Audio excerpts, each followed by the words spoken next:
guys, kembali lagi seperti biasa bersama aku di Fra Channel. Jadi di sini aku mau buat video learning journal pertemuan ke-7 mata kuliah penulisan berita dan artikel yang dilaksanakan pada 14 April 2025 kemarin di hari Selasa, yang dilaksanakan di kampus oleh Pak Adi Kusuma. Nah, itu adalah pembahasan seperti biasa ya teman-teman, presentasi oleh kelompok 5 yang berjudul Mengenal Perbedaan dan Contoh Artikel, Makalah, Opini, Esai, Future, dan News ya. Di sini kelompok 5 termasuk aku sendiri ya. Di sini ada Anissa Fitria, Dani Daniarsa, Ali Ginal Farah, Ahmad Taqiyuddin Saroh, Umi Kulsum, dan Siti Nurhaliza. Oke guys, di sini sebelum masuk ke dalam materi, kelompok aku sudah memasukkan hasil survei yang kemarin yang diisi oleh teman-teman kita ya.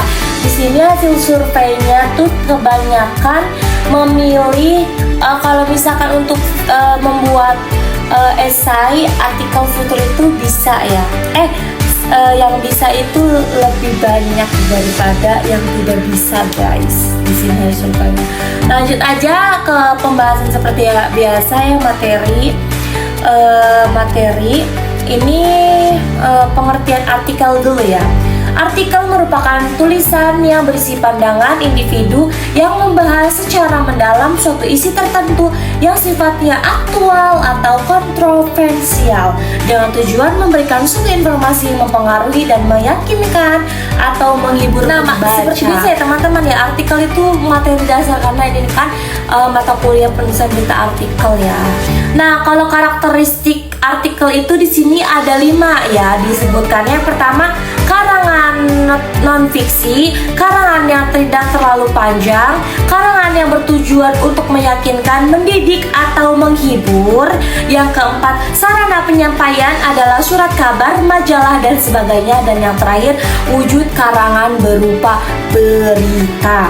Nah, apa aja sih jenis-jenis artikel? Kalau misalkan contohnya itu udah terdetek ya teman-teman, ada di makalah. Kalau misalkan di PPT atau PowerPoint ini kita cuma intinya aja.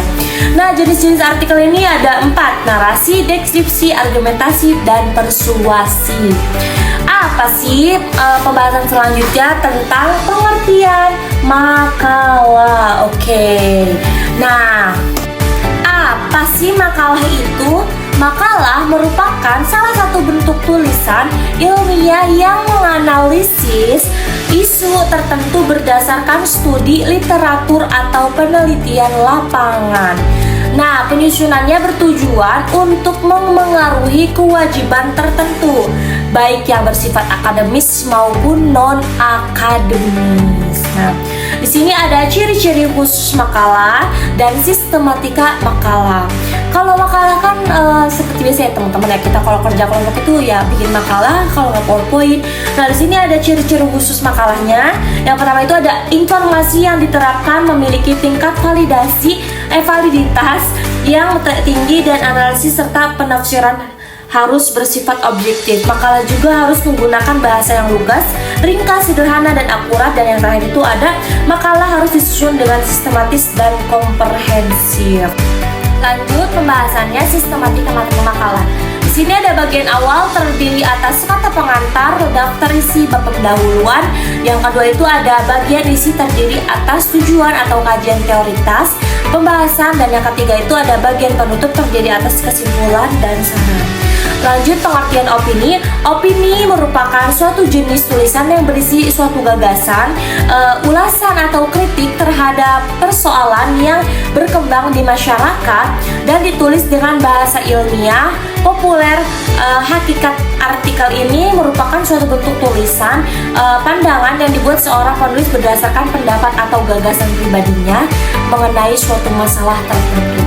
Nah, apa sih macam-macam opini? Ada opini tentang pemikiran, harapan, ide, tanggapan, kritik, usul, saran, keinginan, penolakan, dan persetujuan. Apa sih struktur karya tulis opini? Nah, strukturnya itu ada menentukan ide, membuat judul opini, membuat paragraf pembuka, isi opini, serta paragraf penutup. Cara membuat artikel opini yang pertama itu, tentukan topik terkini atau peristiwa yang akan kamu bahas dan kamu tanggapi melalui artikel opini. Kemudian tentukan posisi dan arah artikel kamu, apakah pro atau kontra terhadap isu tersebut. Dan yang ketiga itu, pastikan kamu mengikuti struktur penulisan artikel opini secara runtut agar tulisan kamu dapat menarik perhatian dan mudah dipahami oleh pembaca. Lanjut ke pengertian esai. Esai merupakan tulisan prosa yang menggambarkan fakta dan opini, bersifat subjektif menurut Kamus Besar Bahasa Indonesia. Esai adalah suatu karangan prosa membahas persoalan dari sudut pandang penulis secara sepintas. Dan dalam jurnalistik, esai merupakan pendapat subjektif penulis tentang suatu persoalan. Nah, struktur esai itu seperti biasa, seperti artikel, sama beda dikit. Kalau esai itu pendahuluan, latar belakang, dan pengenalan topik. Isinya itu penjabaran ide atau topik secara detail, penutupnya ringkasan ide utama dan pandangan penulis. Apa sih karakteristik esai? Di sini berbentuk prosa atau bahasa sehari-hari. Gaya tulis khas setiap penulis, tidak membahas topik secara utuh, hanya yang inti-intinya aja, harus punya kesatuan antara bagian-bagiannya serta singkat dan padat. Apa sih jenis-jenis esai itu? Ada berapa? Ada 6. Ada esai deskriptif, tajuk, cukilan, pribadi, reflektif, serta esai kritik. Cara membuat esai: menentukan topik, menentukan tema atau tujuan, membuat kerangka tulisan atau suatu opini atau outline, ya kan. Terus yang keempat, mengembangkan tulisan. Lanjut ke pengertian futur. Apa sih futur itu? Mari kita bahas.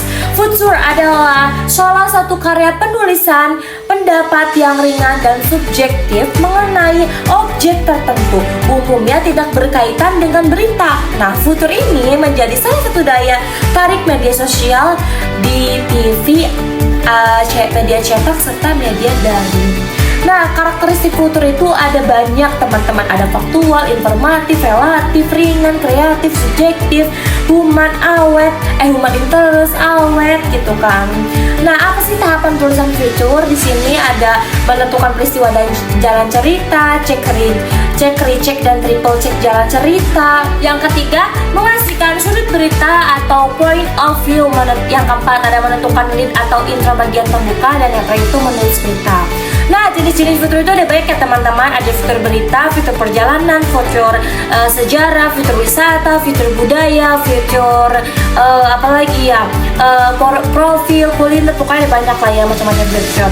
Nah, di sini lanjut pengertian news ya. News itu adalah menurut Dr. William Chan menyatakan bahwa berita adalah sesuatu yang baru yang dipilih oleh jurnalis untuk dimuat dalam surat kabar. Nah, kalau menurut Dean Mayline Spencer menyatakan berita dapat didefinisikan sebagai prinsip-prinsip sebagai fakta, prinsip-prinsip yang fakta dan akurat, atau suatu ide yang dapat menarik perhatian bagi sejumlah pembaca.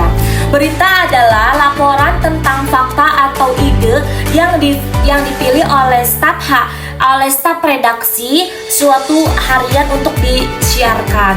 Nah, teknik penulisan berita itu ada judul atau headline, baris tanggal atau deadline, teras berita atau lead ya, tubuh berita atau body, dan kaki berita atau leg. Contohnya di sini ada ya koran, teman-teman. Nah, terus kesimpulannya, terdapat berbagai bentuk karya tulis dengan tujuan, struktur, dan karakteristik yang berbeda. Contohnya tadi ada artikel, future, news, esai, opini, ya. Nah, kalau pengertian artikel sendiri semua itu udah dijelasin di atas ya. Di sini juga dijelasin lagi, aku ulangin. Artikel merupakan tulisan subjektif yang menyampaikan pandangan individu terhadap isu aktual dengan tujuan menginformasikan, meyakinkan, atau menghibur. Di sini esai merupakan tulisan subjektif yang analitis dan interpretatif, menggabungkan fakta dan opini dengan gaya penulisan khas. Futur adalah tulisan ringan yang informatif, yang bersifat relatif dan humanis, sering disajikan dalam media dengan tema-tema menarik seperti budaya, kuliner, atau perjalanan. Sementara itu, berita adalah laporan faktual tentang kejadian penting yang ditulis secara objektif dengan struktur piramida terbalik. dimulai dari informasi paling penting hingga tambahan. Dengan demikian, ciri dan struktur masing-masing penulis dapat menyusun karya tulis yang efektif secara menarik sesuai tujuan komunikasinya. Di sini ada dokumentasi oleh kelompok 5 tersendiri ya. Buah pepaya ditambah terasi, kuah pindang rasanya basi. Maafkan saya lama berpresentasi, semoga tidak membuat emosi. Cukup sekian dari saya, penjabaran materi oleh kelompok 5 tersendiri ya teman-teman. Kurang dan lebihnya mohon dimaafkan. See you next video. Bye bye. Wassalamualaikum warahmatullahi wabarakatuh.